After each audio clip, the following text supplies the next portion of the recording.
Summary of Ask the Right Question. How to Get What You Want Every Time and in Any Situation. By Rupert Eales-White. The key to having an effective conversation. The major reason conversations have poor or negative outcomes is a failure to ask the right questions. Few people have been taught the art and science of effective questioning.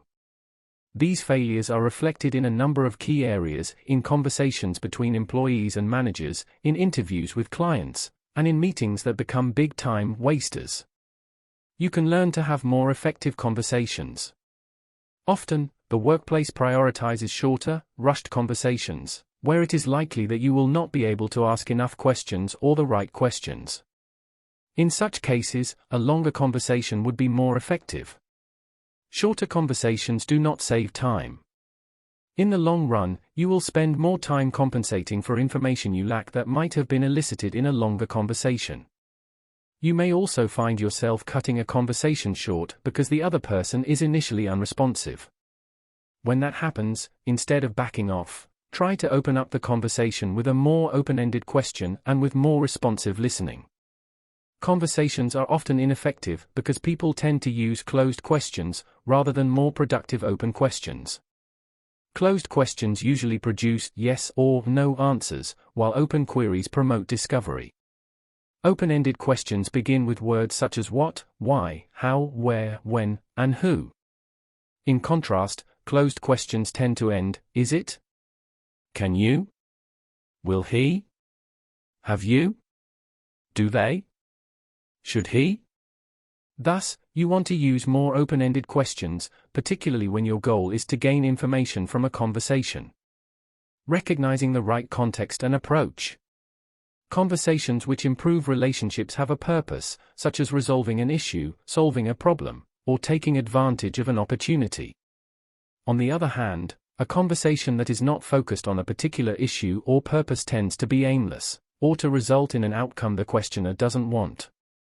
Even worse, an unfocused conversation can produce negative results and undermine the relationship. In an unfocused conversation, unexpected negative problems or issues can come up, producing negative resolutions.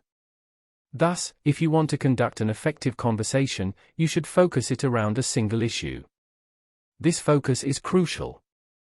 You have to focus to achieve anything in life. By focusing on one issue, you will get optimum results. An effective conversation should produce an action that you agree upon with the other person or people in the conversation. Then, you will need to follow up to maintain the momentum initiated by your conversation. This follow-up will give the participants a sense of shared achievement. The right attitude and approach are also critical components of a good conversation. You should be in the right frame of mind to ask the right questions and to listen well to the answers you receive. Additionally, you need to choose deliberately to focus on the person with whom you are speaking. Be selective about the people with whom you have these intense, deliberate conversations. It is too exhausting to have conversations at this depth with a lot of people. You want to limit such conversations to a few people with whom you have important business or personal relationships. Schedule key conversations for the appropriate time and place. You want to give them proper attention and focus.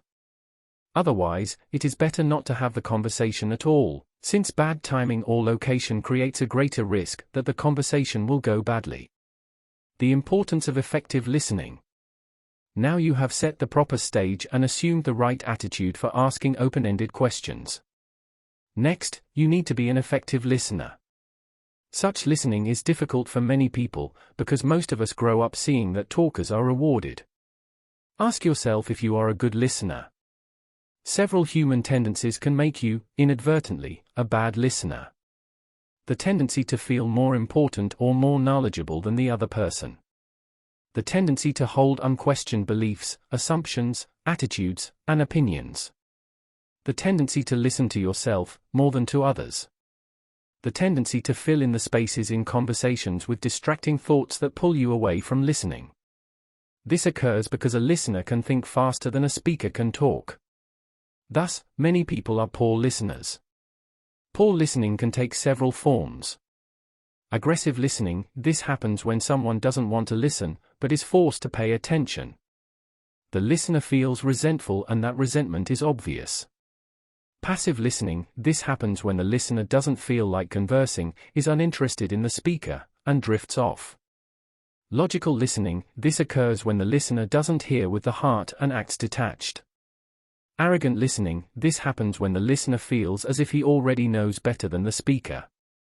Nervous listening, this occurs when the listener feels uncomfortable because she is in an awkward situation, such as talking to a difficult boss or client. In all these cases, the listener's body language, nonverbal signals, or gestures often show that he is not listening well. To avoid these problems with listening, keep the following key principles in mind. When you are listening, you should be committed and objective. You should suspend judgment and check to be sure you understand. For example, use an open question to suggest that you may have missed something. An open question also invites the other person to fill you in with more information. Use positive body language that reflects your interest. You can also use encouraging, little verbal noises, such as hum, or make comments such as, "You don't say," to show that you are paying attention.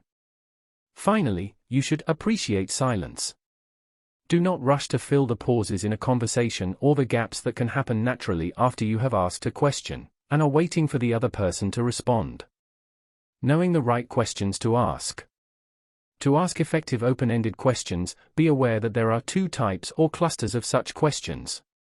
One cluster is made up of the why, what, and how questions that are the discovery kings. These should be used, primarily, at the beginning and middle of the conversation. The other cluster consists of the who, when, and where questions that are the action planning queens. Use these mainly at the end of the conversation. The what questions are good for identifying issues and probing for more information.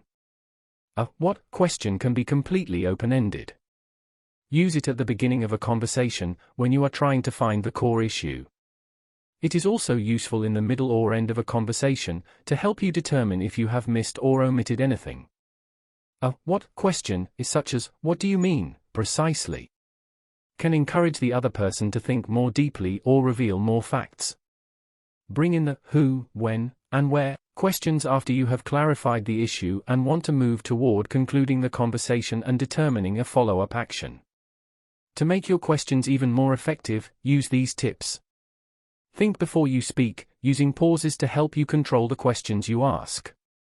If you know the time, place, and purpose of the conversation, plan your questions in advance. Remind yourself to ask open questions. Avoid leading questions, in which your question suggests a right answer. For example, don't indicate that your CEO has a certain opinion before you ask the person to give you his own. Avoid loaded questions that imply your opinion. Don't ask, "Don't you agree that?" Avoid logical closed alternatives, where the person has to choose between two preset choices. Keep your questions simple.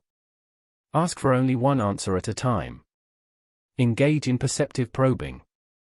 This means you should ask questions that pick up on the other person's key phrases or sentences, so you can reach a deeper understanding. While you are asking good questions, you should also be prepared to answer questions responsively. Practice these skills. Usually, asking effective questions doesn't come naturally. Developing key skills.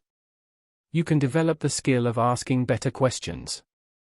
You can learn to be more assertive, creative, and persuasive so you can conduct better interviews and meetings.